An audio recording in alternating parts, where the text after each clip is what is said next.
Hi guys! So I've had a lot of people ask me how I take my own bump photos. So today I wanted to show you how I do it. It's really a pretty simple process, and once you get the hang of it, it's such a breeze. I do it every week and I really enjoy it. I really love seeing, the progression of the bump. And with these kind of pictures, they're so simple and professional looking that we plan on printing some of them and putting them in the nursery. So we feel like we'll have these for, the rest of our lives to look back on our very first pregnancy and really enjoy them. So if you can't tell, the light is going in and out. And I keep trying to stop it and like change my settings so that I'm not super blown out or super dark. So just please bear with. Here's what you need. You need obviously a camera. I recommend a DSLR instead of a point and shoot. That's gonna help you control things a lot more. But you can absolutely make do with a point and shoot. A tripod, and once again, you could get away with just like setting the camera on a counter or something that will keep it at the right height for you. But a tripod will really help get you in that frame and make it so much easier and safer on your camera. If you're just leaving it on a countertop, trying to position it the right way, that always kind of makes me nervous because my camera is my baby. But if you don't have a tripod, you can get one really cheap off Amazon, like $30. So I mean, I definitely I recommend investing in one of those anyway, especially if you want to take some of your own maternity photos, which I will be doing and showing you guys about later on. The software that came with your DSLR, if you have one.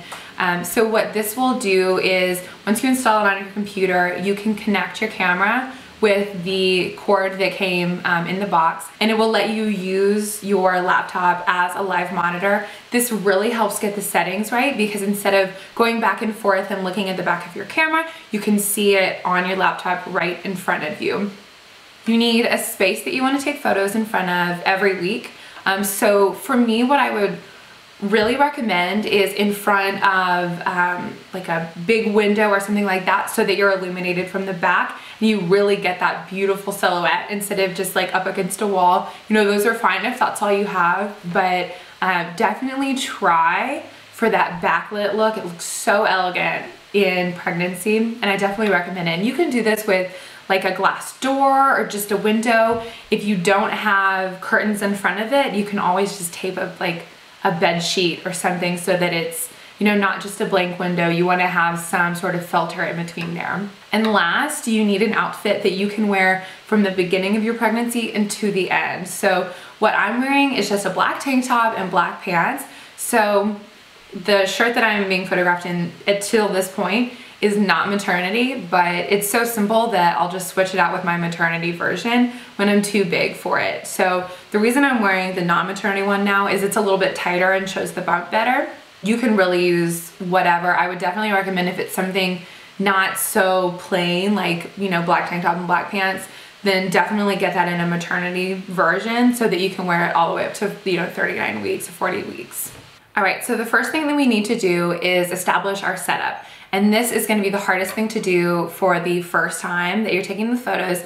After you've got it, you don't have to reinvent the wheel. You just take the pictures in the exact same spot each week. So what I'm doing is I set up my tripod with my camera a little bit behind our dining table, and then I stand in front of the window behind our dining table each week so that I have that like nice outline silhouette like illuminating me from the back. And bonus is that I get to put my laptop on the dining table, which makes it super easy to see what I'm looking like on the photo and make any changes that I need to from there. So I'm gonna set my camera up so that it's facing the curtains on the window because I wanna have that illuminated background. So my camera's already connected to my laptop and it's already on the tripod. That's how I filmed the intro for this video. So all I'm really doing right now is setting it up so that it's at the right angle to get me in front of the curtains on the window. Now, of course, I'm turning the laptop around so that I can actually see what the camera is seeing when I stand in front of the curtains. There's a few things that you'll need to do, you'll need to play around with. So what I'm doing is standing in front of the curtains to kind of get a feel for what it's gonna look like and changing any settings that I need to from there. You can absolutely shoot in auto or even better, aperture priority. I'm personally shooting in manual, and if you know how to do that, that's what I would recommend, because you're gonna have the most control over your settings and how everything is gonna look. So what I've done with this is the light keeps going in and out because of the clouds, so I've cranked the ISO up pretty high. The f-stop is down pretty low, around 3.5. I want it to be high enough that you can actually get the focus on my face, but I want it to blow out the background. And then the shutter speed is just high enough to capture, you know, the nuance of my movement, because I'm not taking a still life because I'm the subject. You want it to be fairly high. You know, mine is maybe at like, you know, 1/70th. So now I'm just making adjustments to the tripod. I want to make sure that the camera is going to be at the right angle for where I'm standing, and I know all of this based on what I've seen in my monitor. It's easier for me to just hold the laptop so that I can focus the camera based on where I'm actually going to be standing. And if you have a point and shoot, it will typically find you as the focus to begin with. I really like to set mine as a single view, and that way I just stand in the focused area when I'm waiting for the self timer. And if you're just using the self timer and you don't have the monitor for your camera, what I would do is grab like a coat rack or a light stand, or you know, something that's about the same height as you, and focus the camera on that, and then just stand where you had, you know, kind of like your stand-in, like the coat stand or whatever it was. And that way the focus will be accurate even though you didn't have the monitor. I'm setting it manually. Making a few more final adjustments before I'm ready to start dorkily posing all alone with my baby bump, and turning on some jams because every photo shoot has to have some jams. So while I'm waiting for some of my video files to transfer over, I decided to take a short dance break and forgot to stop recording on the other camera. So here you go. Watching the ships roll in, and then I watch them roll away again. Yeah, I'm sitting on the dock of the bay, watching the tide roll away. Ooh, I'm just sitting on the dock of the bay. Wait. And now that that's over, we're finally ready to start our posing, which is equally as embarrassing.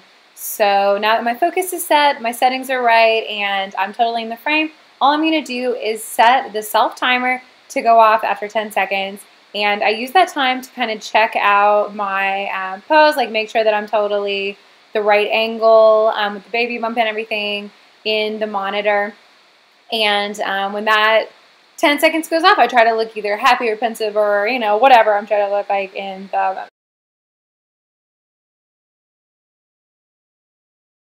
Now all I'm going to do is keep repeating that process until I'm pretty confident that I've gotten at least 3 shots, because I do like a 3-shot collage. But if you're really just looking for one, just make sure you've got the shot, and then you can totally pack up your photo shoot and start editing. Now that you're done shooting, the first thing you want to do in post-processing is import all your photos and organize them. So I personally use Lightroom, but you can really use whatever kind of software you want. You know, if you have a Mac, iPhoto comes with your computer, and it's an excellent resource. So I'm just importing my photos and organizing them in my collection, because I have photos from each week, obviously, and I want them to stay separated. So now what I'm doing is going through all of the photos and getting rid of the ones that I clearly don't like. It's just gonna be a pose or something that I just am not a fan of, or like my face looks funky in that one, and I just don't want, you know, like people other than myself to ever witness it. So what you're really trying to do is just narrow down to your favorites. And a few of these, you know, you'll see maybe with some editing, this would be a better photo, you know. So I'm just kind of playing around with it right now, narrowing down to the ones that I really like and want to use this week. So now that I've got a couple favorites, what I'm going to do is just some basic editing. Depending on how comfortable you are with photo editing, you know, you'll just kind of do this to your own specifications. Because the lighting was so funky today, I'm trying to expose my body a little bit better, because it seems like it's a bit dark and underexposed. But you can always use some like online filters or even auto if, you know, you trust that. But it's really up to you how you want the photo to look and what you want to do with it. I'm trying to just up the exposure a little bit, up the contrast, and try to make all of the photos look pretty similar.